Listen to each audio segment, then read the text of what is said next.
Asante kwa hii nafasi, na kile tunazungumzia ni kile kinachoendelea saa hizi. Tumeona vijana wakiandamana, na ukweli ni kwamba mambo si rahisi kwa vijana. Ajira haipatikani kwa urahisi na washasoma. Kwa hivyo kile wanauliza ni kwamba wawe na maisha mazuri, wameshasoma. Na ni nini kimewafanya wasiweze kupata kazi, wasiweze kuishi kwa amani? Kwa sababu uchumi wetu umeharibiwa. Nilisema eneo hili walikuwa wanapanda kahawa, wanapanda makonge, na hayo yote hayawaletei watu kitu chochote. Ishakwama. Na ni juu ya hao viongozi wetu katika eneo hili wahakikishe ya kwamba wamefufua uchumi, ili wakishaufufua watu wa kawaida watapata ajira wakiuza kahawa yao na mazao mengine, na watawaelimisha watoto, na kutokea pale wengine watapata ajira kupitia hapo. Eneo hili lilikuwa linatoa kahawa safi na saa hizi haipo. Hiyo ndio swali tunauliza, mbona mliua uchumi? Na baada ya kuua uchumi, kwa maana kazi ni chache, matokeo yake ni yale tunalilia kila siku, matokeo ya ufisadi. Ufisadi unatokana na sababu ya kwamba nafasi za kazi ni chache na mambo mengine kama hayo. Kwa hivyo wanapoangalia uchumi, waangalie ufisadi. Tumezungumzia mara nyingi, tumezungumza wakati mwingi juu ya ufisadi, na viongozi wetu wasipoangalia hilo jambo la ufisadi, ni kweli shida zitaendelea kuwepo. Kwa maana hapo nyuma tulikuwa na wanaume, wanawake ambao hawajaelimika. Sasa saa hizi watu wameelimika na wataendelea kuuliza maswali. Watauliza kwa sababu gani nchi yetu iko hivi? Kwa sababu gani hatuna ajira? Kwa sababu gani tunategemea mikopo kwa wengine? Ni kwa sababu uchumi wetu umeharibika, na kimoja cha kinachochangia kuharibika kwa uchumi ni ufisadi. Kwa hivyo ni kuuliza waangalie mambo ya uchumi, waangalie ufisadi, na ajira zipatikane kwa vijana.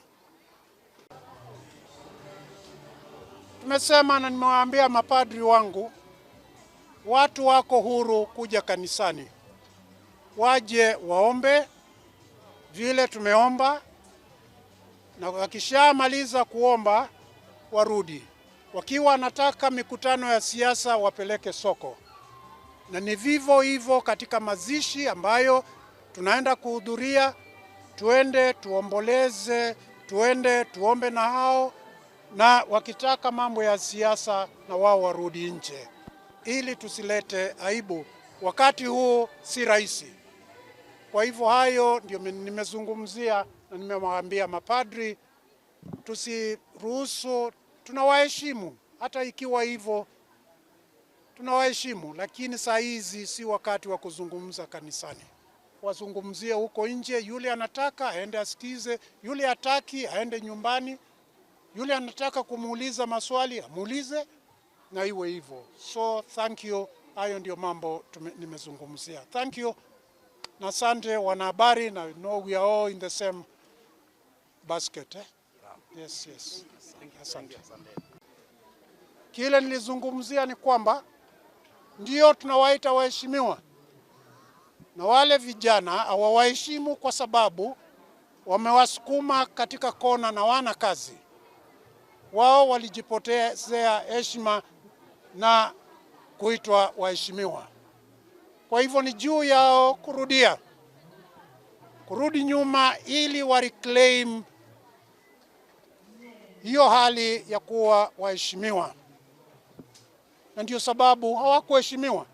Hayo ndio nilisema katika lugha ya Kikamba hapo, nikizungumza na watu wa eneo hili, na kuwauliza viongozi wetu warudi nyuma na waangalie. Nilizungumzia pia kuhusu ili jambo linaloendelea. Ndio tumekosewa, ndio kuna mambo mengine, na yale walizungumzia juu ya hiyo bill, whatever, the truth be said, people were hungry. Sio vijana tu, hata watu wa kawaida. We need not cover it up. Hata nyinyi wanahabari mlikuwa katika hicho kikundi. And therefore, we are saying, yes, we are hungry, it has been repealed. Tafadhali tusiendelee na fujo, tutaharibu nchi. Once we break law and order, once we create vacuum, we are going to have more problems than what we have. We'll kill the same economy which is fragile, we'll create insecurity, all manner of criminals will creep into our land, and we wouldn't want to do that. Because if we move on, tukiendelea vile tulivyo, ni miaka 4 tu, miaka 5, tutakuwa na serikali ingine. We can have a change and a peaceful change. Kwa hivyo tunawaomba vijana na wale wengine wanaohusika, tusiharibu nchi tunayohitaji. Unajua nchi ni kama basi. Ukianza kupigana na driver na wengine na conductor, mambo yatakuwa mabaya. Kwa hivyo tunaomba kuwe na utulivu. Tushapata hiyo round ya kwanza ya kushinda na kumuuliza rais wetu kuwa kiongozini si rahisi, ili aweze kuangalia na kuiongoza nchi yetu kwa njia nzuri. Kwa hivyo hayo ndio mambo tumezungumzia, tukiwauliza watu wawe na utulivu na nchi yetu iweze kuendelea mbele.